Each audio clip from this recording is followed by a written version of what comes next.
Lose 8 pounds in 1 week with this ingredients, lose weight naturally. People suffering from excess weight are usually at a loss on how to lose it. Although a combination of diet and regular exercise is a sure way to lose some weight, there are many natural drinks that can also help.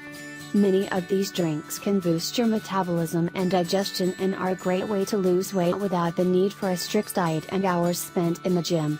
Below you can see a recipe for one such drink which will help you lose more than a few pounds. Ingredients: lemon juice, from half a lemon, half a teaspoon of cinnamon powder, 1 tablespoon of honey, 1 glass of warm water. Preparation: add the cinnamon in a glass of warm water and mix well, then squeeze the lemon in and add the honey. For best results, you should drink the mixture in the morning before breakfast. When mixed together, honey, lemon and cinnamon create a powerful weight loss remedy that can boost your metabolism and digestion.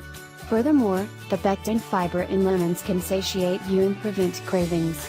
Drink the remedy every day will also alkalize your body, reduce the risk of diabetes, improve your body's nutrient absorption and reduce the risk of overeating and weight gain.